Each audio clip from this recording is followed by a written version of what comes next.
When a desperate widower spent his life savings at a frontier auction in 1867 Kansas, he shocked everyone by treating his purchase not as property, but as an equal partner who would transform his failing farm into a thriving home.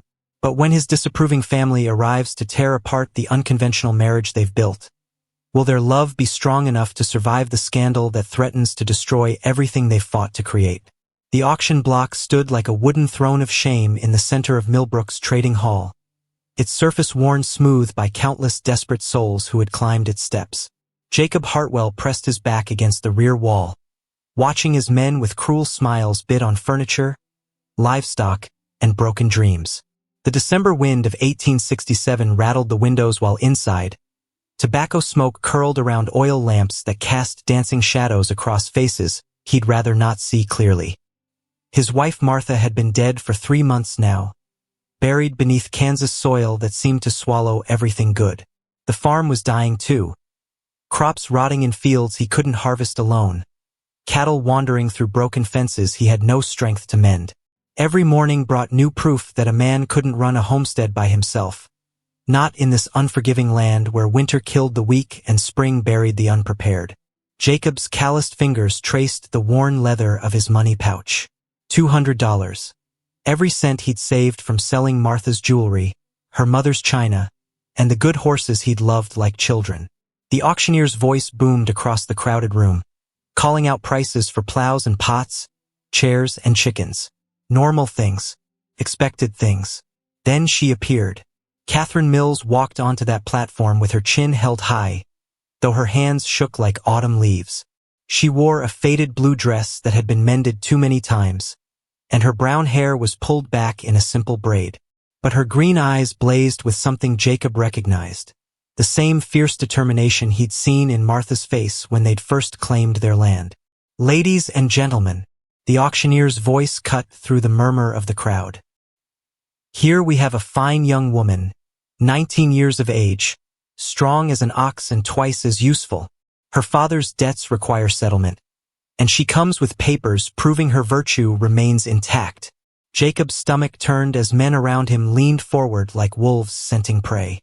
In the front row, a man with gold teeth and fancy boots raised his hand with the casual cruelty of someone buying a saddle. $50 for the girl. Other voices joined in, rough and eager. 60, 70, 80. Each number felt like a nail being driven into something sacred. Jacob had seen this before.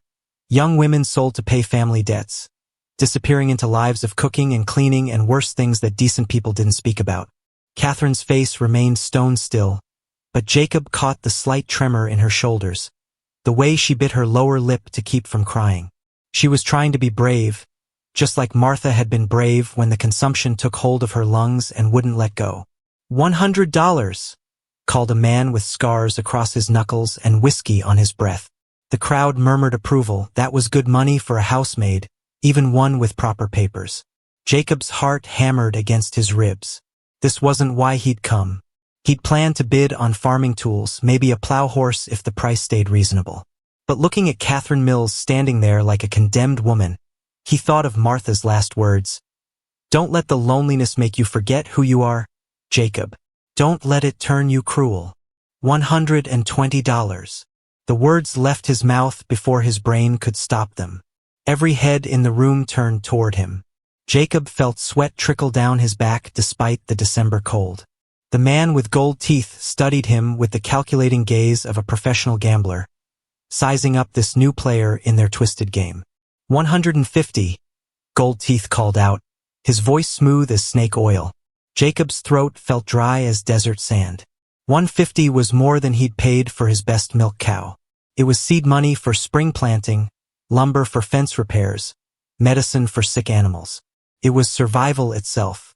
But Catherine's eyes found his across the crowded room, and in them he saw not just fear, but a desperate hope that maybe, just maybe, someone might see her as more than property to be owned. $200.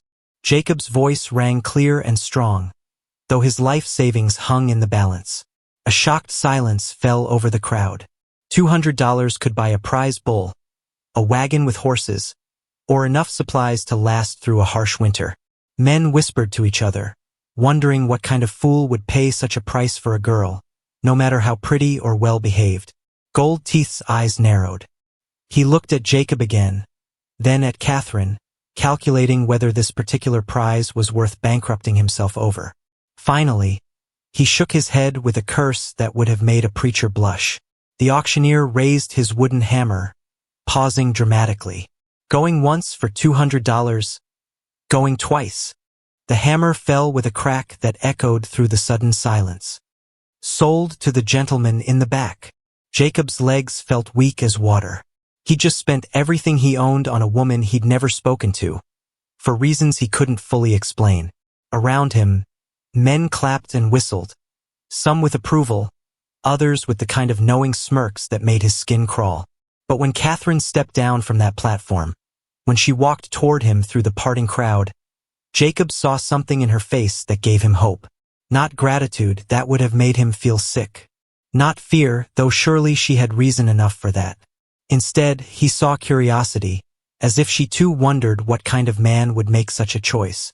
The wagon wheels creaked a lonely rhythm across the frozen prairie as Jacob and Catherine rode away from Millbrook toward his farm 15 miles west. The December sky stretched gray and endless above them, promising snow before nightfall. Catherine sat as far from Jacob as the narrow seat allowed, her single carpetbag clutched in her lap like a shield against an uncertain future. The silence between them grew heavier with each mile. Jacob kept glancing sideways at his passenger, wondering what thoughts were spinning behind those green eyes. She stared straight ahead at the endless grassland, her jaw set in a way that reminded him of soldiers he'd known during the war, people who'd learned to expect the worst from life. Finally, the quiet became too much to bear. "I reckon you're wondering what kind of man I am," Jacob said, his words turning to white puffs in the cold air. Catherine didn't look at him. "I'm wondering why you spent so much money on something you could have gotten cheaper elsewhere." Her bluntness caught him off guard. Most women he knew spoke in careful circles, hinting at meanings without stating them directly. But Catherine's words were sharp and honest as a well-honed knife. "I didn't buy you for what most men would." Jacob felt heat rise in his cheeks despite the cold. "I lost my wife 3 months back. Martha was her name. Consumption took her, slow and painful. House feels like a tomb now, and the farm's falling apart without proper help. So you bought yourself a housekeeper." Catherine's voice carried no emotion, but Jacob heard the hurt underneath. "No." Jacob pulled the horses to a stop, turning to face her fully. "I bought you because I couldn't stand watching another person's life get sold away like a sack of grain. Because you reminded me of Martha. The way she looked when we first started farming, all fierce and determined to make something good from nothing." Catherine's eyes searched his face, looking for lies or false promises. "And what happens when you decide you want more than housekeeping? When the loneliness makes you forget your noble intentions?" Jacob felt the weight of her question, understood the fear behind it. How many women had heard pretty words from men who meant none of them? "I won't lie and say the thought hasn't crossed my mind. You're a beautiful woman, Catherine Mills. But beauty without choice isn't worth having. If something more than partnership ever happens between us, it'll be because you want it, not because you owe it." For the first time since leaving the auction house, Catherine looked directly at him. Her green eyes were bright with unshed tears, but her voice stayed steady. "Most men wouldn't see it that way. Most men are fools." Jacob picked up the reins again, urging the horses forward. "My Martha taught me that a woman's worth isn't measured by what she can do for a man, but by who she chooses to be when given the chance." The farmhouse appeared on the horizon just as the first snowflakes began to fall. It was a modest place, 2 stories of weathered wood with a stone chimney that leaked smoke into the gray sky. The barn needed new shingles, and the chicken coop listed to one side like a drunk man, but the fences were straight and the yard was neat. "It's not much," Jacob said as they approached, "but it's sturdy, keeps the wind out and the warmth in." Catherine studied the property with the practiced eye of someone who'd grown up on a farm. She noticed the careful repairs to the porch steps, the way the firewood was stacked to shed rain, the small vegetable garden that had been properly prepared for winter. This wasn't the home of a careless man. There's a room upstairs, Jacob continued as he helped her down from the wagon. His hands were gentle but brief, respecting the space between them. Was going to be a nursery, but Martha and I... Well, it never happened. You can make it yours. Door has a good lock if that makes you feel safer. Catherine nodded, surprised by the relief that washed over her. She'd expected to be shown to the main bedroom, to be told her duties began immediately. Instead, Jacob was offering her something she'd never had, a space that belonged to her alone. Inside, the house felt hollow and sad. Dust covered surfaces that had once been lovingly tended, and the cold penetrated every corner. But Catherine could see signs of the life that had existed here. A woman's touch in the curtains, the careful arrangement of furniture, the small touches that turned a house into a home. "I'll get a fire going," Jacob said, kneeling by the fireplace. "There's salt pork and beans in the pantry, some dried apples too. Not much, but it'll keep us fed until I can get to town again." Catherine set down her carpetbag and rolled up her sleeves. "I can cook. My mother taught me before she died, and I've been keeping house since I was 12. As she moved around the kitchen, opening cupboards and assessing supplies, Jacob watched her with growing amazement. She worked with quiet efficiency, turning ingredients into something that smelled like comfort and care. When she handed him a plate of hot food, their fingers brushed briefly, and he felt something spark between them. Not desire exactly, but possibility. "This is good," he said after the first bite. "Really good." Catherine almost smiled. "It's just beans and bacon. Maybe, but it's the first meal that's tasted like anything since Martha died." They ate in comfortable silence as snow began to pile against the windows. Outside, the wind howled across the prairie, but inside, the house felt warmer than it had in months. Not just from the fire, but from the presence of another person who understood the value of simple kindness. "Jacob," Catherine said as they finished eating, "what happens tomorrow? What do you expect from this arrangement?" Jacob considered her question carefully. "I expect we'll figure it out as we go. I need help with the farm, feeding animals, mending fences, getting ready for spring planting. You need a place to be safe and make your own choices about what comes next. Maybe we can help each other without it being about ownership." Catherine nodded slowly. For the first time in months, she felt something that might have been hope stirring in her chest. "I'd like that," she said quietly. "I'd like that very much." "The fence is down again." Jacob's shout cut through the morning air as he stumbled into the kitchen, his boots caked with frozen mud and his face grim with worry. Catherine looked up from the stove where she'd been making breakfast, immediately reading the panic in his eyes. Dawn had barely broken over the Kansas prairie, painting the world in shades of silver and gold, but already their third day together was proving more challenging than the peaceful evening before. Catherine had woken to the sound of cattle lowing in distress, a sound that meant trouble for any farmer who depended on his herd for survival. "How many got out?" she asked, already reaching for her coat. Growing up on her father's farm had taught her that escaped cattle meant lost money, and lost money could mean the difference between eating and starving through the winter. "Looks like most of the herd wandered toward Miller's Creek," Jacob said, pulling on his heavy gloves. "Storm last night brought down 3 fence posts on the north side. If they get much farther, we'll lose them to the open range." Catherine tied her bonnet firmly under her chin and grabbed the coil of rope hanging by the door. "I'll take the west side, you take the east. We can drive them back toward the barn if we work together." Jacob paused, studying her face with surprise. Most women he knew would have stayed inside where it was warm and safe, leaving the dangerous work to the men. But Catherine's green eyes held the same determination he'd seen at the auction house, the fierce refusal to be helpless that had first caught his attention. "It's cold work," he warned, "and those cattle can be mean when they're spooked." "I'm not afraid of cold or cattle," Catherine replied, stepping onto the porch where frost sparkled like scattered diamonds. "My father taught me to handle both before I could properly read."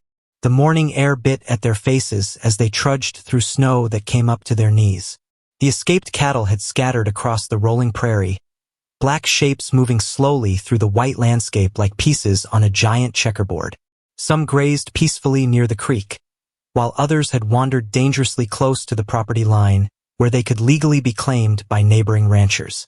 Catherine moved with practiced ease, using her voice and the rope to guide the animals back towards safety. She didn't try to force them or rush them. Instead, she worked with their natural instincts, making herself seem like a larger predator that they wanted to avoid.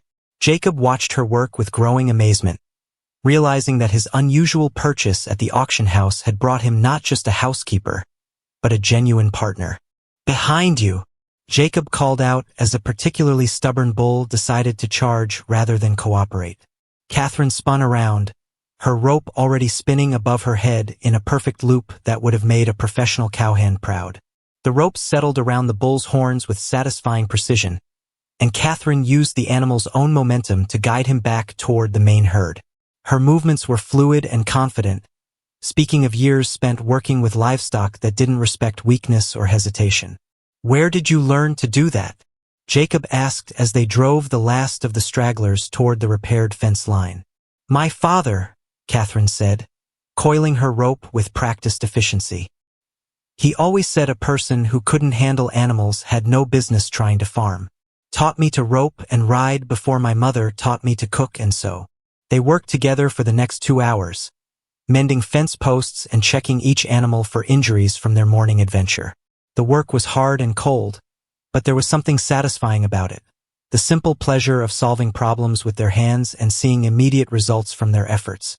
As they walked back toward the house, their breath forming white clouds in the frigid air, Catherine felt something she hadn't experienced in months. Not just usefulness, but belonging. The farm needed her skills, and Jacob respected her knowledge. For the first time since her father's death, she felt like more than a burden to be carried or property to be sold. "Coffee?" she asked as they stamped snow off their boots on the porch. "Coffee sounds like heaven," Jacob replied, hanging his hat on the peg by the door. "And maybe some of those biscuits you made yesterday, if there are any left." Inside the warm kitchen, Catherine moved around the familiar space with growing confidence. 3 days had been enough to learn where Jacob kept his supplies, how he liked his coffee, and what foods brought the first genuine smile she'd seen on his weathered face. "Catherine," Jacob said as she handed him a steaming mug, "I want you to know something. What you did out there this morning, that wasn't servant work or woman's work. That was partner work. Equal work." Catherine felt warmth spread through her chest that had nothing to do with the coffee. "It felt good," she admitted. "Felt like I was helping instead of just existing." "You're more than helping," Jacob said quietly. "You're saving this place. I couldn't have handled all those cattle alone, not in my condition." For the first time, Catherine noticed the way Jacob favored his left leg, the careful way he moved when he thought she wasn't watching. "You're hurt," she said, not making it a question. Jacob's face tightened. "Old war wound. Gets worse in cold weather. Been meaning to tell you, but you were afraid I'd think you were weak." Catherine set down her mug, understanding flooding through her. "Jacob, I don't care if you're hurt. Everyone carries scars from something. What matters is how we help each other carry them." The honesty in her voice seemed to break down a wall Jacob hadn't even realized he'd built. For 3 months, he'd been trying to handle everything alone, too proud to admit that his body couldn't do what it used to do. But Catherine's matter-of-fact acceptance made him feel stronger, not weaker. "There's something else," he said slowly. "My brother Samuel. He's been writing letters, saying I should sell this place and come work for him in Missouri. Says a man my age has no business trying to farm alone." Catherine felt her stomach drop. "And now you're not alone." "No," Jacob said firmly. "Now I have a partner. Someone who can rope a bull and mend a fence and make the best biscuits in Kansas. Someone who makes this place feel like home again." The word partner hung between them like a promise, and Catherine felt tears prick at the corners of her eyes. Not tears of sadness, but tears of relief. She'd found something here that she'd never expected. Not just safety, but purpose. Not just shelter, but a place where her skills mattered and her opinions were valued. "What will you tell your brother?" she asked. Jacob smiled, and this time it reached his eyes. I'll tell him I found everything I need right here. Company's coming. Catherine called from the kitchen window where she'd been watching the road while kneading bread dough. A cloud of dust approached from the east, kicked up by a horse and rider moving fast enough to suggest either urgent news or serious trouble. Jacob limped quickly to the window, his war-injured leg protesting the sudden movement.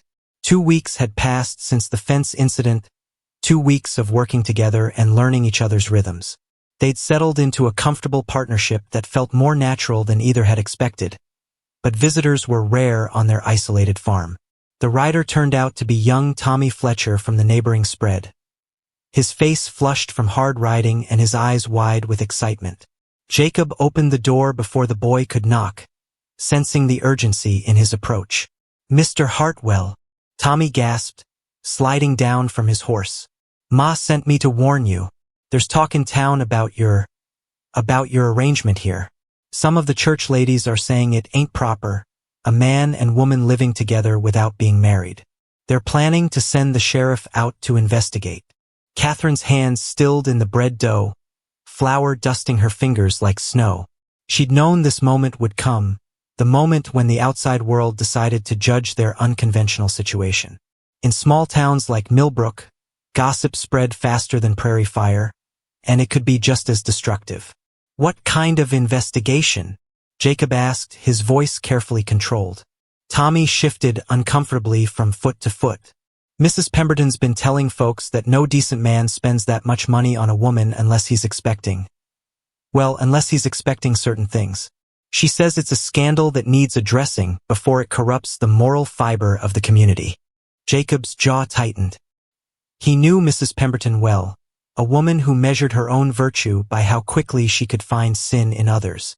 She'd made Martha's life difficult too, always finding fault with the way they ran their farm or conducted their business. "How long do we have?" Catherine asked quietly. "Sheriff Morrison's planning to ride out tomorrow afternoon," Tommy replied.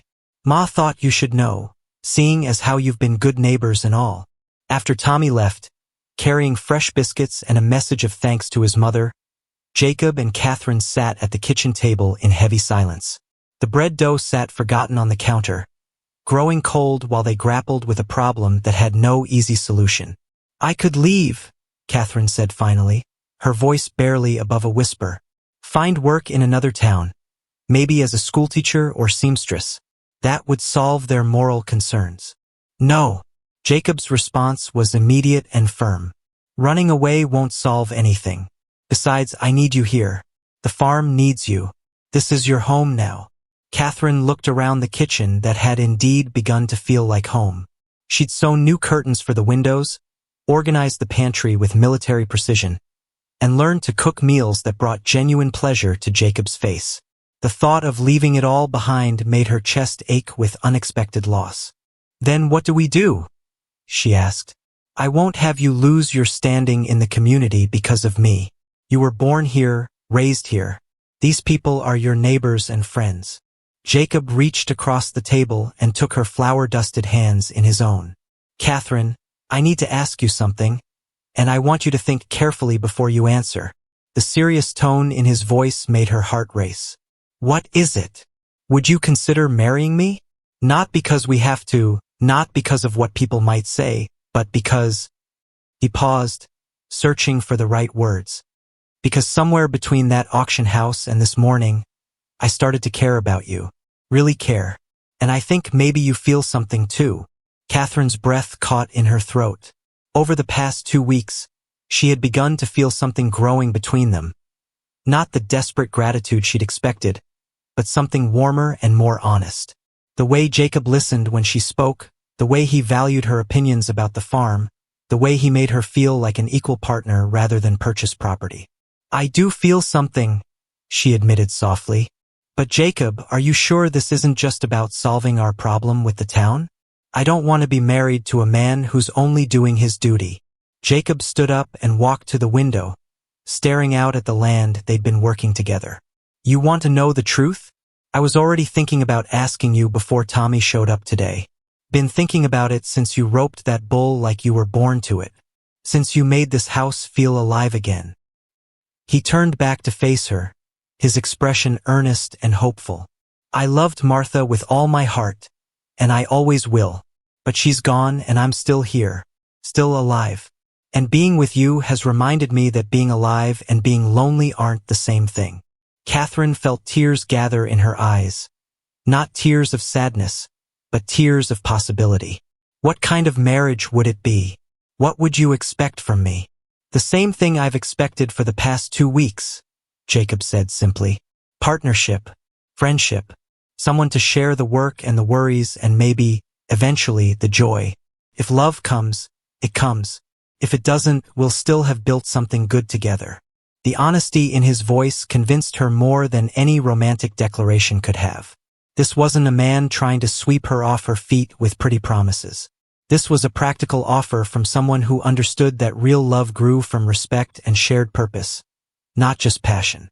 Yes, she said quietly. Yes, I'll marry you, Jacob Hartwell. Jacob's face broke into the first genuine smile she'd seen from him, transforming his weathered features into something almost boyish. Really? You're sure? I'm sure. Catherine stood up and smoothed her flour-dusty apron. But we should do this properly. I want a real wedding with witnesses and vows and everything legal. If we're going to shock the town, we might as well do it right. Jacob laughed, a sound of pure joy that filled the kitchen like sunshine. Mrs. Pemberton is going to have apoplexy. Let her, Catherine said with a grin that held more mischief than anyone in Millbrook had yet seen from the quiet woman who'd arrived on the auction block. By the time she recovers, we'll be properly married, and she'll have to find someone else to gossip about. As they began planning their hasty but heartfelt wedding, neither Jacob nor Catherine noticed the second rider approaching from the west, a well-dressed man on an expensive horse who'd been watching their farm with great interest for the past hour. That woman doesn't belong here. Mrs. Pemberton's shrill voice carried across the crowded church as Catherine walked down the aisle in her best dress, the same blue one she'd worn to the auction, now cleaned and pressed with loving care. Every head turned to watch the bride who'd caused such scandal, some faces showing curiosity, others displaying barely hidden disapproval. Reverend Morrison stood at the altar with his Bible open, his kind eyes offering encouragement as Catherine approached. Jacob waited beside him in his only good suit, his face a mixture of pride and protective anger at the whispers following his bride-to-be. The small church buzzed with tension thick enough to cut with a knife. I object to this unholy union. Mrs. Pemberton rose from her pew like an avenging angel, her black dress rustling with righteous indignation. This woman was bought and paid for like livestock. Such a marriage is an abomination before God and decent society. A shocked gasp rippled through the congregation. Catherine felt her cheeks burn with shame, but she kept walking, her chin held high. She'd expected opposition, but having it spoken aloud in God's house felt like being slapped in front of the entire town. Jacob stepped forward, his voice carrying across the suddenly silent church. Margaret Pemberton, you will hold your tongue or leave this sacred place. Catherine Mills is here of her own free will to become my wife, not because she has to, but because she chooses to. Choose. Mrs. Pemberton's laugh was sharp as broken glass. What choice does a woman have when she's been purchased like a broodmare? This is nothing but legalized sin. Before Jacob could respond, an unexpected voice cut through the tension. Actually, I believe the lady does have choices. Everyone turned to see a well-dressed stranger standing at the back of the church, his expensive clothes and confident bearing marking him as someone important. And who might you be?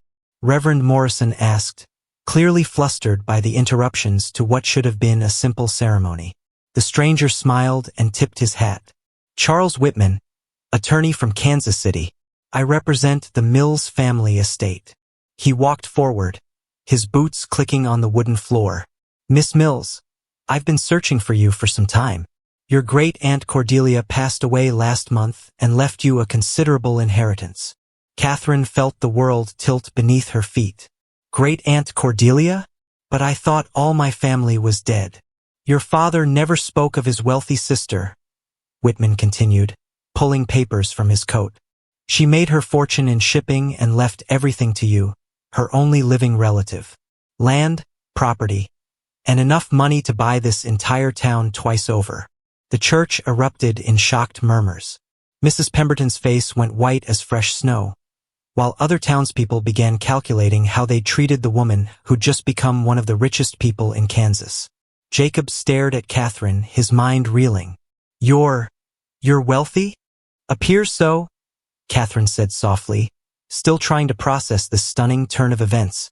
She looked at Jacob with sudden uncertainty. Does this change things between us? Before Jacob could answer, Whitman spoke again. There's one condition to the inheritance, Miss Mills. You must be legally married before your 20th birthday, which I believe is next month. Your aunt was quite specific about wanting the family line to continue. Mrs. Pemberton found her voice again, though it came out as a squeak.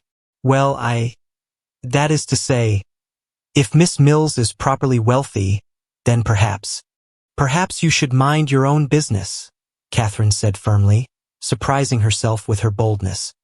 My financial situation doesn't change who I am or why I'm here. She turned to Jacob, seeing confusion and hurt in his eyes. Jacob, I want you to know, I had no idea about any inheritance. When I said yes to marrying you, it was because I wanted to be your wife, not because I needed your protection or support. The tension in Jacob's shoulders eased slightly. And now that you could buy your own farm, hire your own help, go anywhere you want. Catherine took his hands in hers, speaking loudly enough for the entire congregation to hear. Now I choose to stay right here with the man who saw my worth when I had nothing to offer but myself. The man who treated me with respect when others saw only property. The man I've come to love. A collective sigh rippled through the church. Even Mrs. Pemberton seemed affected by the romantic declaration, though she tried to hide it behind her handkerchief. Well then, Reverend Morrison said with a smile, shall we proceed with this wedding? Wait! Another voice called from the church entrance. This time it was Sheriff Morrison, the Reverend's brother, bursting through the doors with urgent news written across his face. There's been trouble at the Hartwell farm, the sheriff announced breathlessly. Someone set fire to your barn while you were all here. The volunteer fire brigade is fighting it. But Jacob's face went pale. The cattle, were they able to get the cattle out? Don't know yet, Sheriff Morrison replied grimly. But you'd better come quick. Catherine looked at the church full of people, then at Jacob's stricken face. Without hesitation, she hitched up her dress and started toward the door. The wedding will have to wait. We have a farm to save. As they rushed toward their wagon, Attorney Whitman called after them. Miss Mills, what about your inheritance papers? They'll keep, Catherine shouted back, climbing onto the wagon seat beside Jacob. Right now, I'm needed elsewhere. The ride home seemed to take forever, black smoke visible on the horizon growing thicker with each passing mile. Catherine's heart pounded with fear, not for the money she'd just learned about, but for the life she and Jacob had been building together. The barn represented months of hard work, the safety of their animals, and their hopes for the future. I should have stayed home, Jacob muttered, whipping the horses faster. Should have known something like this would happen. Don't you dare blame yourself, Catherine said fiercely. We both made the choice to get married properly. Whatever happens, we'll face it together. As they crested the final hill, they saw their worst fears confirmed. The barn was indeed on fire, orange flames licking hungrily at the wooden structure, while black smoke billowed into the afternoon sky. Neighbors and townspeople had formed bucket chains, desperately trying to contain the blaze before it spread to the house. But something else caught Catherine's attention. A figure on horseback watching from a distant ridge, someone who seemed more interested in observing the destruction than helping to fight it. Before she could point it out to Jacob, the mysterious watcher turned and rode away, disappearing into the gathering dusk. Every single cow is safe. Tommy Fletcher's joyful shout cut through the smoky chaos as the last of the fire brigade's buckets doused the final flames. What remained of Jacob's barn stood like a skeleton against the darkening sky, its wooden bones blackened but its stone foundation intact. Catherine wiped soot from her face with her wedding dress, now ruined beyond repair but serving admirably as emergency firefighting gear. Around them, Neighbors and townspeople worked to ensure no sparks could rekindle the blaze, their earlier gossip forgotten in the face of genuine crisis. "How did you manage to get them all out?" Jacob asked Tommy's father, amazement clear in his voice. The elder Fletcher grinned despite the exhaustion written across his soot-stained features. "Wasn't us," he replied, pointing toward the pasture where the cattle grazed peacefully, apparently unharmed by their adventure. "When we got here, every animal was already safe in the back field. Gates were open, like someone drove them out before the fire really took hold." Jacob frowned, studying the scene with growing confusion. But who would have done that? Everyone was at the church for the wedding. "That's what we'd like to know," Sheriff Morrison said grimly, approaching with something clutched in his hand. "Found this near where the fire started." He held up a partially burned piece of cloth, expensive fabric that definitely didn't belong to any local farmer. Catherine examined the cloth, her sharp eyes catching details others might miss. "This is silk," she said slowly. "And look at the stitching, this came from a very expensive coat. No one around here could afford clothing like this." Attorney Whitman, who had followed them from the church, stepped forward with an uncomfortable expression. "I'm afraid I may have some insight into this situation, Miss Mills. Your great-aunt's will wasn't just about leaving you money. It also contains some complicated family history." "What kind of history?" Jacob demanded, his protective instincts flaring at the lawyer's hesitant tone. Whitman glanced around nervously before continuing. "Your great-aunt Cordelia had a business partner who felt cheated when she refused to marry him 30 years ago. Marcus Blackwood has spent decades trying to claim what he believes should have been his through marriage. When Cordelia died and left everything to you, he came looking for me," Catherine finished, understanding dawning in her green eyes. "You think this Blackwood set the fire?" "I think someone wanted to make sure you had nothing left here worth staying for," Whitman replied carefully. "Blackwood has agents throughout Kansas, men who report on anything unusual. When word spread about the auction, about your marriage to Mr. Hartwell," Jacob's hands clenched into fists. "So this fire was meant to drive Catherine away? To force her to claim her inheritance and leave Kansas?" Before Whitman could answer, a new voice cut through the conversation. Cold, cultured, and filled with arrogant confidence. "Actually, the fire was meant to send a much simpler message." Everyone turned to see a man approaching on a magnificent black horse, his expensive clothes unmarked by the smoke and chaos around them. This had to be Marcus Blackwood himself, tall, silver-haired, and radiating the kind of power that came from unlimited wealth and ruthless ambition. "Miss Mills," Blackwood said, dismounting with practiced grace. "Or should I say, Miss Cordelia Mills, heiress to the greatest shipping fortune west of the Mississippi?" Catherine stepped closer to Jacob, instinctively seeking the protection of his steady presence. "Mr. Blackwood, I presume?" "Indeed." Blackwood's smile was sharp as a knife blade. "I've come to offer you a proposition, my dear. Marry me, and I'll combine your inheritance with my own considerable resources.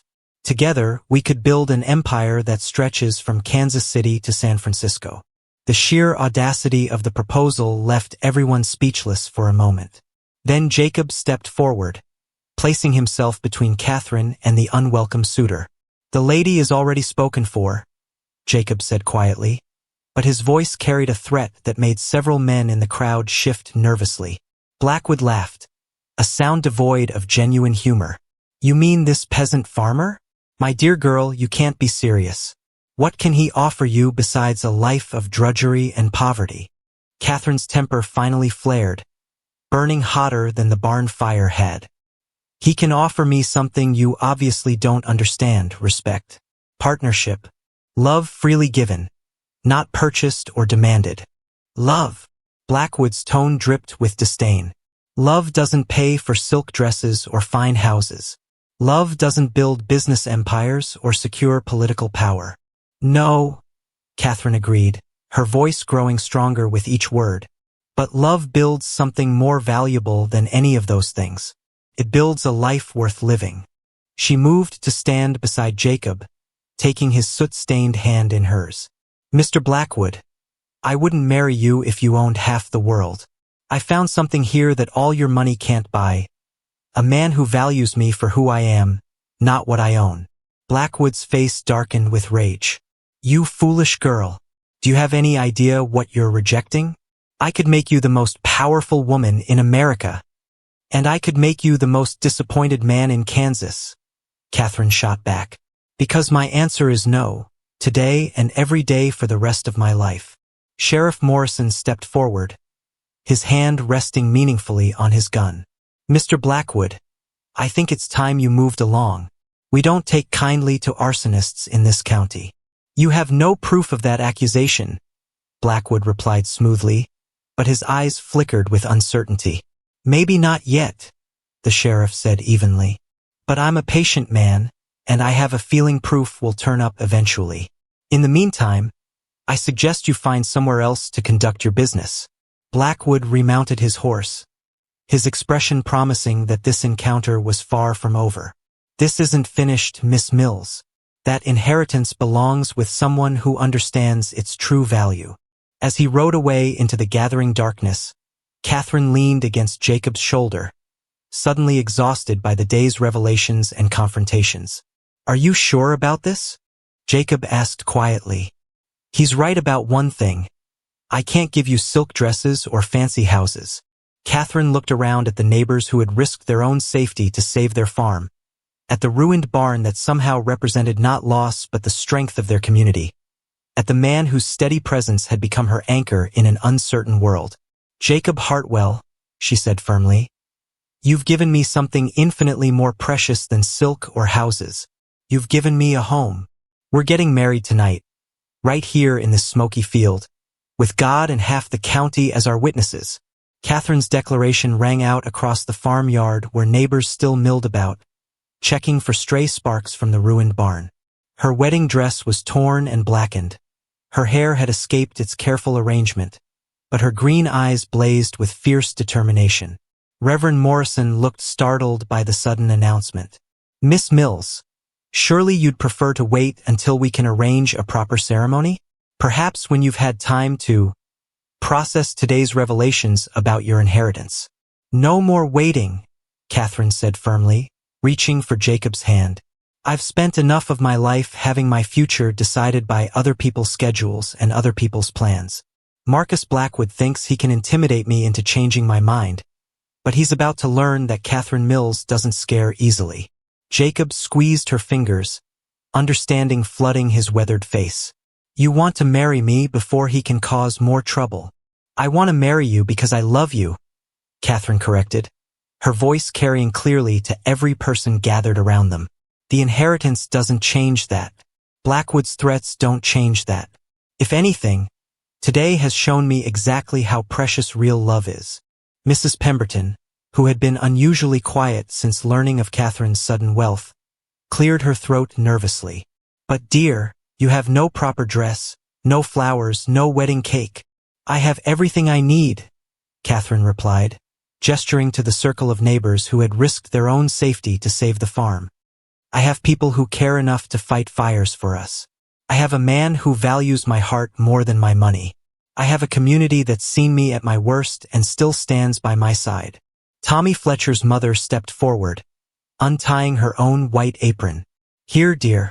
It's not much, but it's clean. She helped Catherine wrap the apron over her ruined dress, transforming the soot-stained fabric into something that looked almost bridal. And I've got wildflowers growing behind the house, offered another neighbor woman. Fresh picked this morning for my own table. Within minutes, the entire gathering had transformed into an impromptu wedding party. Men moved benches from the church wagon to create seating, women gathered flowers and smoothed Catherine's hair, and someone produced a fiddle that filled the evening air with gentle music. This is highly irregular, Reverend Morrison muttered, but his eyes twinkled with approval. However, I suppose God's house extends wherever his people gather in love.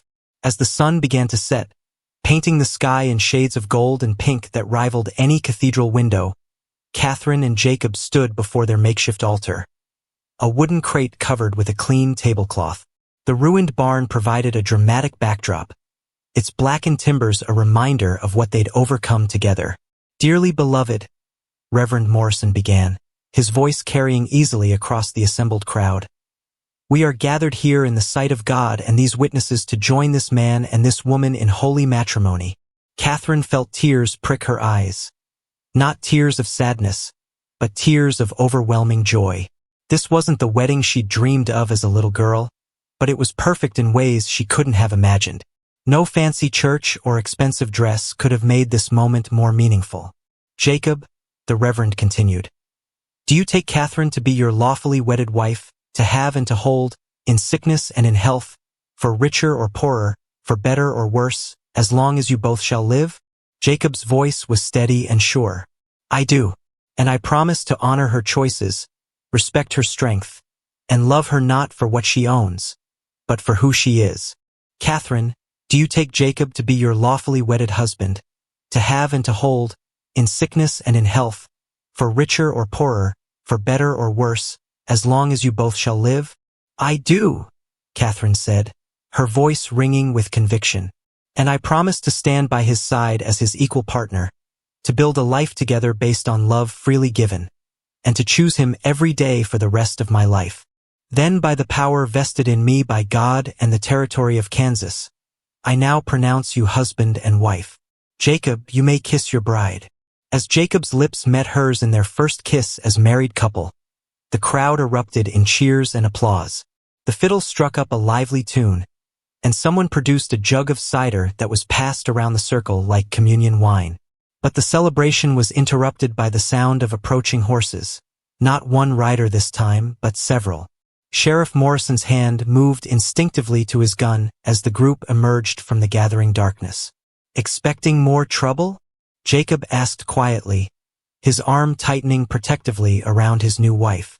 "With Marcus Blackwood involved, I expect trouble until he's safely out of Kansas," the sheriff replied grimly.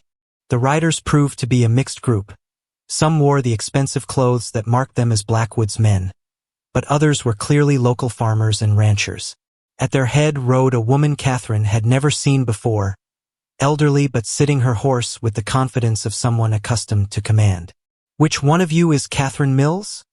the woman called out, her voice carrying the authority of someone used to being obeyed. "I'm Catherine Hartwell now," Catherine replied, stepping forward with Jacob beside her. "And you are?" The woman dismounted with surprising agility for her age, studying Catherine with sharp blue eyes that missed nothing. "I'm Judge Margaret Crenshaw from the Territorial Court in Topeka.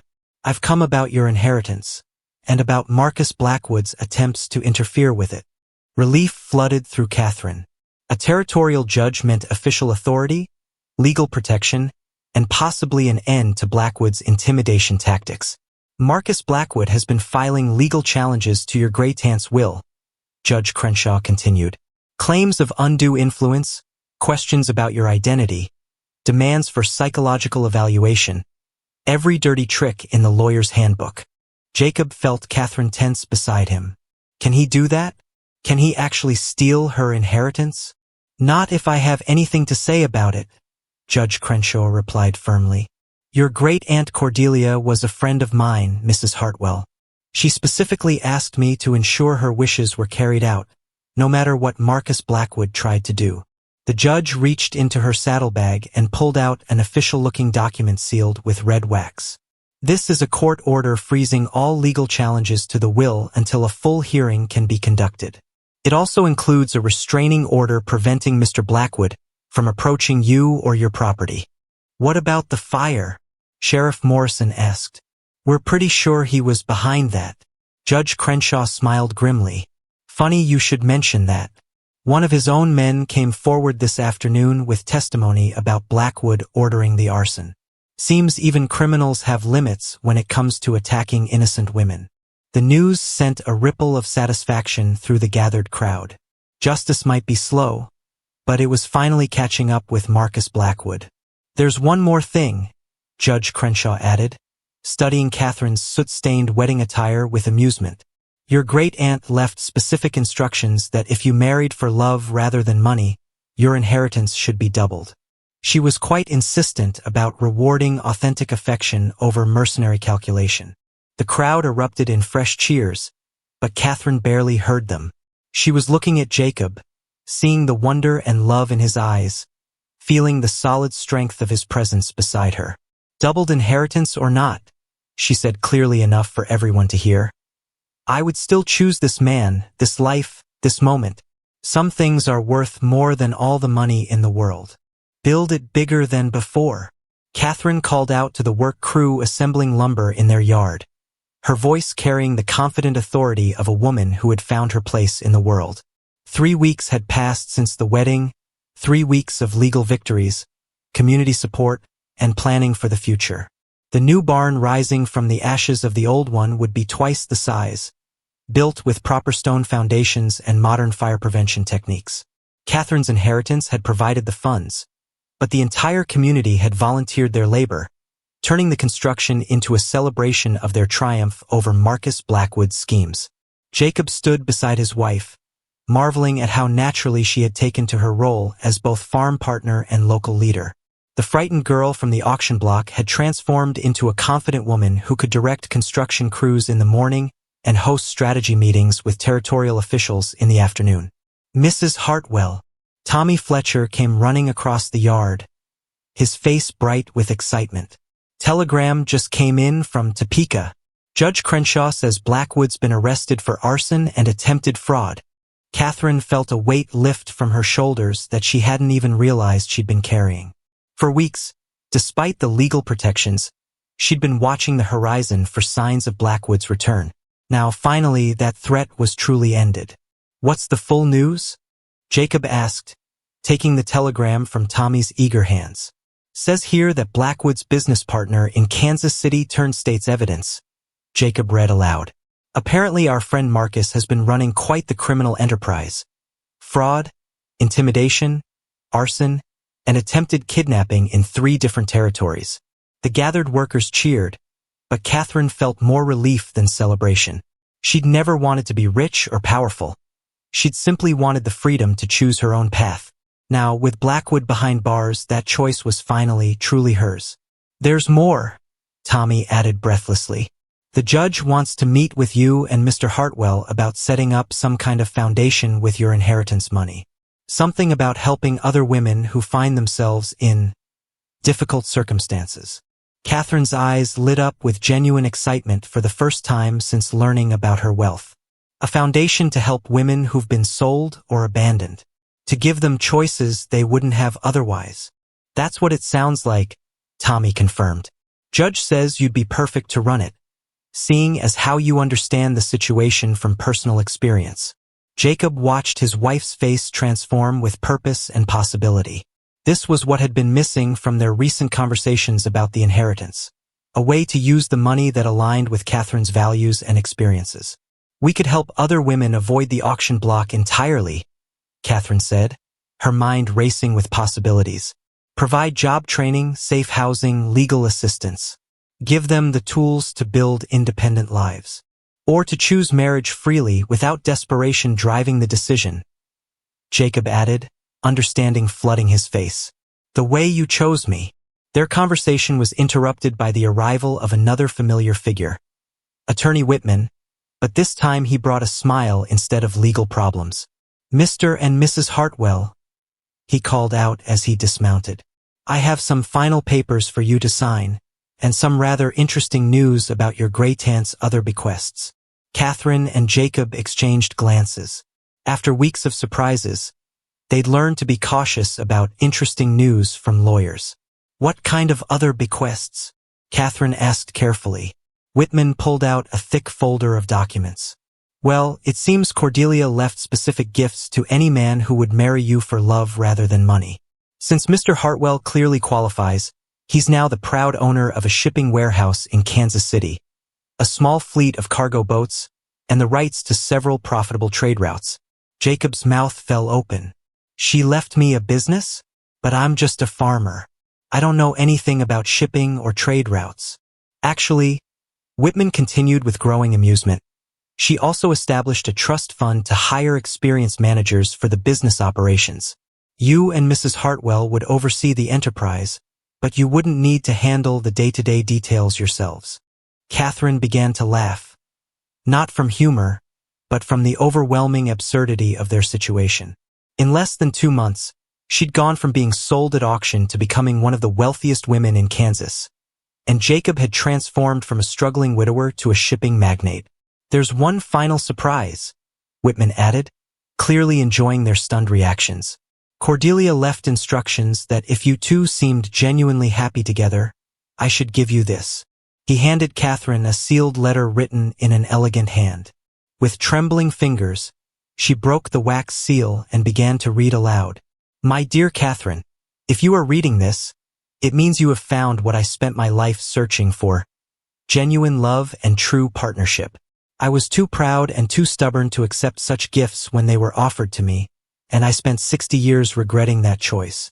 Catherine's voice caught with emotion, but she continued, "Use the money wisely, but don't let it become more important than the love you found. Help other women discover their own strength and make their own choices. And remember that the greatest inheritance anyone can leave is not gold or property, but the example of a life lived with courage and compassion." The letter was signed simply, "With love and hope, Aunt Cordelia." Silence fell over the work crew as Catherine finished reading. Even the hammering and sawing stopped as grown men wiped their eyes and women dabbed at tears with their aprons. "So what do we do now?" Jacob asked quietly, still struggling to process the magnitude of their transformed circumstances. Catherine looked around at the new barn taking shape, at the community that had become their extended family, at the man who had seen her worth when she couldn't see it herself.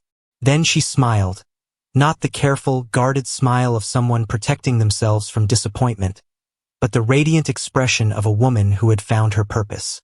"Now we build something beautiful," she said firmly. "We use these gifts to help other people find what we found. We prove that love freely chosen is stronger than anything money can buy." She turned to address the entire gathering, her voice carrying clearly across the yard. "Who wants to help us change the world, one rescued woman at a time?" The roar of approval that followed could probably be heard all the way to Topeka, and Catherine knew that her great-aunt would have been proud. "She's been gone for 3 days. Jacob's voice carried a desperation that cut through the early morning mist as he paced the porch of their farmhouse, his boots wearing a path in the wooden planks. Sheriff Morrison sat heavily in one of Catherine's handmade chairs, his hat in his hands and worry etched deep in the lines around his eyes. The previous week had brought their first real test as the operators of the Catherine Mills Foundation for Women's Independence. A young woman named Sarah had arrived at their door, beaten and terrified, fleeing from a husband who'd bought her from her own father in a card game. Catherine had taken her in immediately, providing medical care, legal counsel, and the promise of a new life. But 3 nights ago, Sarah had vanished from the safe house they'd established in town, leaving behind only a hastily scrawled note that read, "I'm sorry. He found me. Don't follow or he'll hurt you too." "Any word from the search parties?" Catherine asked as she emerged from the house, her face pale but determined.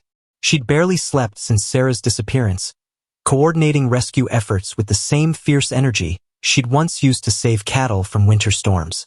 "Nothing yet," Sheriff Morrison replied grimly. "But I did get some disturbing news from the territorial marshal. Seems there's a whole network of men who trade women like livestock, and they don't take kindly to folks like you who interfere with their business." Jacob stopped pacing, his hands clenching into fists. "Are you saying this is bigger than one abusive husband?" "I'm saying your foundation has made some dangerous enemies," the sheriff said carefully. "Word's gotten out about what you're doing here, and there are folks who see it as a threat to their way of life." Catherine felt a chill that had nothing to do with the morning air. In the 6 months since their wedding, the foundation had helped 17 women escape situations ranging from forced marriages to outright slavery. Each success story had brought them closer to their goal of changing women's lives, but apparently it had also painted targets on their backs. "We can't stop now," Catherine said firmly. "Not when Sarah needs us. Not when other women are counting on us." A commotion from the road interrupted their conversation. Tommy Fletcher came galloping toward them on his fastest horse, his face flushed with excitement and fear. "Mrs. Hartwell," he called out, pulling his horse to a sliding stop. My pa found tracks leading toward the old Henderson place, the abandoned ranch about 10 miles north. Looks like several horses, heading that direction 2 days ago. Catherine was already moving toward the barn where their horses waited. How many men would you guess, Tommy? Pa says at least 4, maybe 5. And Mrs. Hartwell. Tommy's voice dropped to a worried whisper. One of the horses was definitely carrying double. A rider and someone who wasn't sitting the saddle properly. Jacob caught Catherine's arm as she reached for her riding gear. You're not going up there alone. I'm not going alone, Catherine replied, checking the ammunition in the rifle she'd learned to shoot during their early days together. You're coming with me. So is the sheriff and anyone else brave enough to help rescue an innocent woman. Sheriff Morrison stood up, adjusting his gun belt with practiced ease. I've got 3 deputies who can meet us halfway, and Tommy's father is gathering some of the other men from his spread. But Catherine, you need to understand, if this is what I think it is, we're not just rescuing Sarah. We're declaring war on some very dangerous people. Then it's a war they started when they decided women were property to be bought and sold, Catherine said with steely determination. And it's a war we're going to finish. As they rode north toward the Henderson place, Catherine's mind raced with strategies and possibilities. The foundation had given her purpose beyond her wildest dreams, but it had also opened her eyes to horrors she'd never imagined. Women traded like cattle, children sold to settle debts, families torn apart by men who saw human beings as commodities.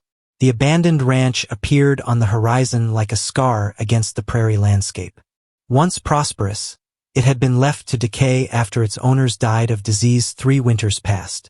Now smoke rose from the main house, and several horses grazed in the corral. Clear signs that someone had moved in uninvited. There, Jacob whispered, pointing toward a window where a pale face appeared briefly before disappearing again. Someone's definitely in there. Sheriff Morrison studied the building through his spyglass, counting windows and exits like a military commander planning an assault. I see movement in at least 3 rooms. Could be our missing girl, could be guards, could be other prisoners. The possibility that Sarah wasn't the only captive made Catherine's blood run cold. How many other women were trapped in that house? How many other families were searching desperately for missing daughters, wives, and sisters? We go in quiet, Sheriff Morrison decided. Catherine, you and Jacob circle around to the back. My deputies and I will approach from the front. Tommy, you stay with the horses and be ready to ride for help if things go wrong. As they crept closer to the house, Catherine could hear voices through the thin walls. Rough male laughter punctuated by what sounded like crying. Her heart hammered against her ribs, but her hands remained steady on her rifle. She'd come too far and learned too much to let fear stop her now. The back door stood slightly ajar, revealing a narrow hallway lined with closed doors. Catherine and Jacob exchanged glances, communicating silently with the wordless understanding they developed over months of partnership. Sarah, Catherine called softly through the first door. Sarah, it's Catherine Hartwell. We've come to take you home. A muffled sob answered her, followed by frantic whispers. Mrs. Hartwell? Is it really you? Oh, please be careful. There are 5 of them and they have guns. Jacob positioned himself at the end of the hallway while Catherine worked at the door lock with tools Sheriff Morrison had provided. The sound of boots on the front porch indicated that the official assault was beginning. This is Sheriff Morrison, came the authoritative voice from the front of the house. Come out with your hands up. You're surrounded. The response was immediate and violent. Gunshots erupted from multiple rooms, shattering windows and splintering wood. Catherine threw herself against the locked door, desperation giving her strength as the battle raged around them.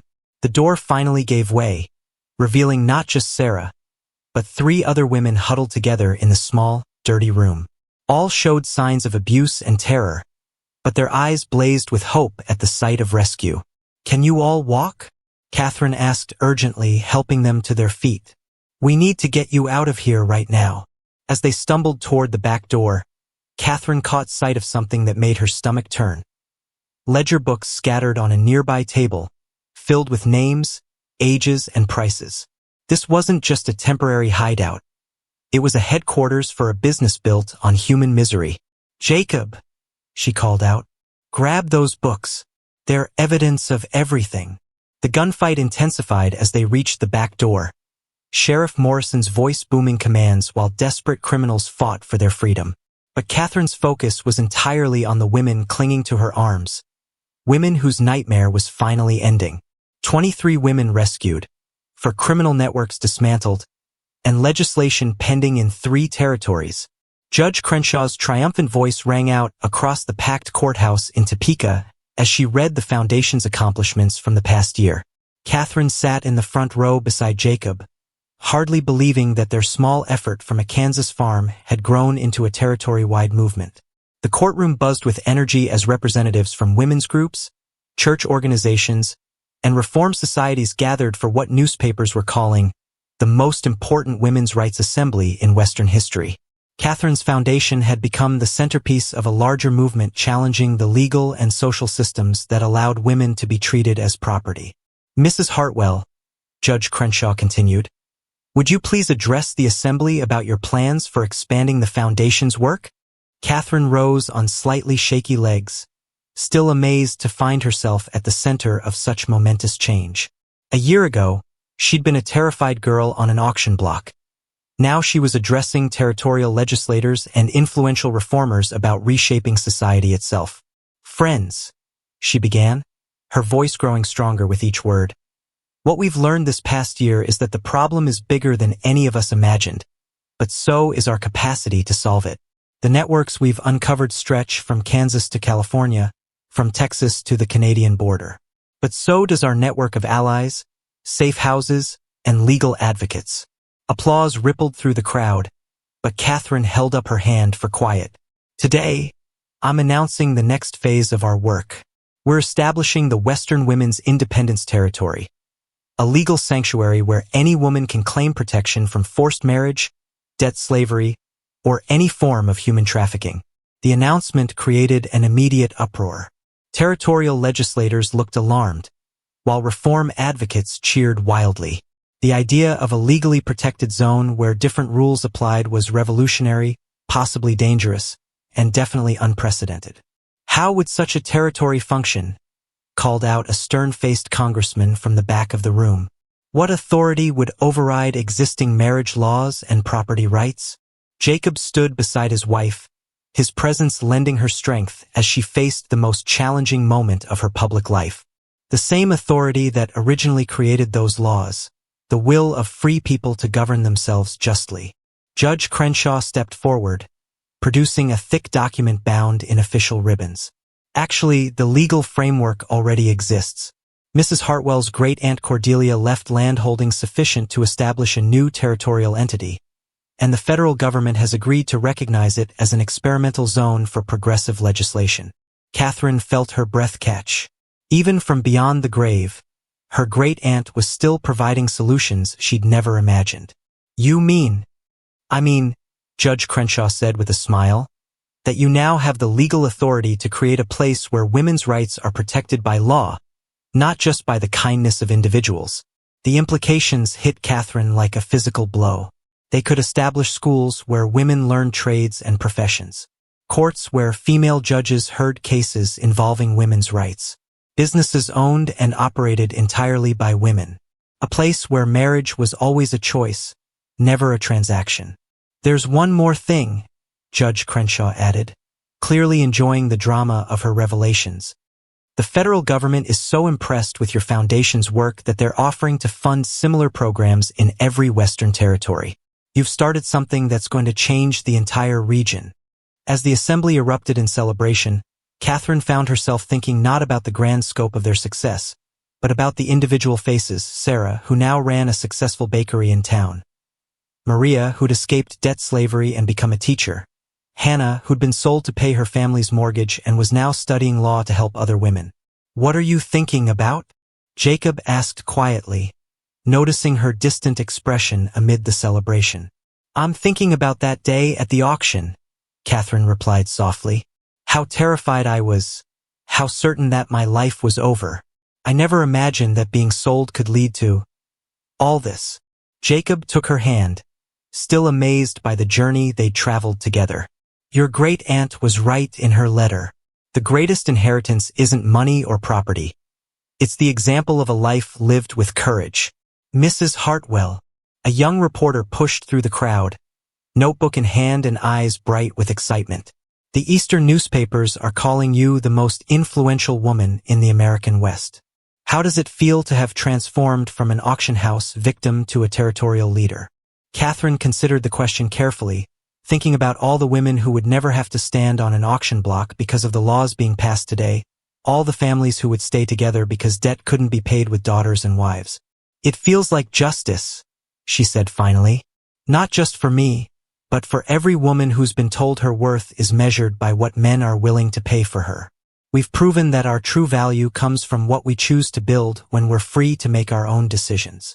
As the celebration continued around them, Catherine and Jacob slipped away to a quiet corner of the courthouse, needing a moment to process the magnitude of what they'd accomplished. Do you ever wonder what would have happened if you hadn't bid on me that day?